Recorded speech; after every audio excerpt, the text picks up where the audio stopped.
Hello friends, कैसे हैं। आज शुरुआत कर रहे हैं अभ्यास प्रश्न पत्रों की एक सीरीज जो आपके वार्षिक परीक्षाओं की तैयारी के लिए तैयार की गई है। और इस क्रम में हमने शुरुआत किया है कक्षा 7 के विषय सामाजिक विज्ञान, जिसकी पुस्तक है हमारे अतीत यानी इतिहास का पहला अध्याय, जिसका नाम है 1000 वर्षों के दौरान हुए परिवर्तनों की पड़ताल, प्रथम भाग। यानी कि इस चैप्टर को कई भागों में बांट के इसके प्रश्न पत्र तैयार किए गए हैं। और ये अभ्यास प्रश्न पत्र आपके प्रैक्टिस क्वेश्चन पेपर है, यानी कि आपको इससे प्रैक्टिस करनी है, अभ्यास करना है, इसके आंसर बताने। और जो आंसर नहीं आएंगे उनके लिए चिंता करने की कोई बात नहीं है, क्योंकि इसके सॉल्यूशन का पूरा वीडियो एक अलग से लेकर आने वाला हूँ। तो शुरुआत करेंगे इस अनसॉल्व्ड पेपर से, अनसॉल्व्ड अभ्यास प्रश्न पत्र से, जो सबसे पहले इसके अंदर है बहुविकल्पात्मक प्रश्न। और पहला प्रश्न है, अरब भूगोलवेत्ता अल इद्रीसी ने भारतीय उपमहाद्वीप का मानचित्र बनाया था, तो कब बनाया था? देखिए, ये 1154 ईस्वी में, 1720 ईस्वी में, या से 1340 ईस्वी में, या दह है 1950 ईस्वी में।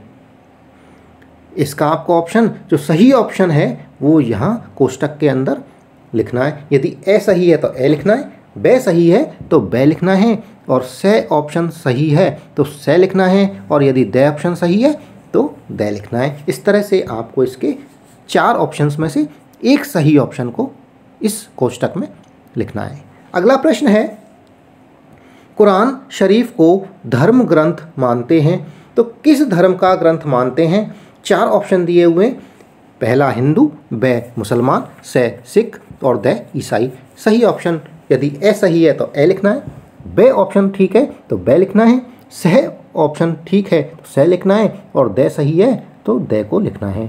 अब आ गए हैं हमारे कथन के रूप में, जो कथन लिखे हुए हैं इनको चेक करना है कि ये सही है कथन या गलत है। जैसे कि तीसरा प्रश्न है, अरब भूगोलवेत्ता अल इद्रीसी ने 1340 ईस्वी में भारतीय उपमहाद्वीप का मानचित्र बनाया था, तो इस ईस्वी में इसने मानचित्र बनाया था या नहीं बनाया था? 1340 ईस्वी में। यदि नहीं बनाया है तो ये कथन असत्य हो जाएगा और हम टिक करेंगे असत्य को। और यदि 1340 ईस्वी में इसने भारतीय उपमहाद्वीप का मानचित्र बनाया है तो ये कथन सत्य हो जाएगा। तो आपको इस जो पाठ है आपका अध्याय प्रथम है, इसके अंदर सारे ये मेंशन है, यहाँ से आप इस कथन को चेक कर सकते हैं कि ये सही है या गलत है। अगला प्रश्न है, ये भी सत्य और असत्य कथन है, चेक करना है। इतिहासकार मध्य युग के बारे में सूचना एकत्रित करने के लिए अभी भी सिक्कों, शिलालेखों, स्थापत्य तथा लिखित सामग्री पर निर्भर करते हैं या नहीं करते हैं निर्भर? ये कथन सत्य है तो सत्य पर टिक लगाइए, असत्य है तो असत्य पर टिक लगा दीजिए। अगला प्रश्न है 5वां, 17वीं सदी में मुगल वंश पतन के ढलान पर था। अगर ढलान पर था 17वीं सदी में तो ये कथन सत्य हो जाएगा, और ढलान पर नहीं था तो ये कथन असत्य हो जाएगा। तो सत्य है तो सत्य पर टिक लगाइए, और ये कथन असत्य है तो असत्य, यानी सही है तो सत्य पर और गलत है तो असत्य पर टिक लगाइए। छठा प्रश्न है, मध्यकाल में जिन समुदायों का महत्व बढ़ा उनमें से एक समुदाय वैश्य था, तो ये कथन यदि सही है तो सत्य पर टिक लगा दीजिए, और गलत है तो असत्य पर टिक लगाइए।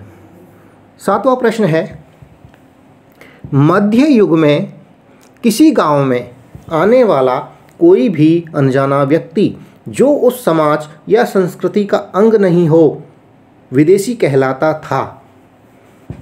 तो ये यदि विदेशी कहलाता था तो ये कथन सत्य हो जाएगा, और ये विदेशी नहीं कहलाता था तो ये कथन असत्य यानी गलत हो जाएगा।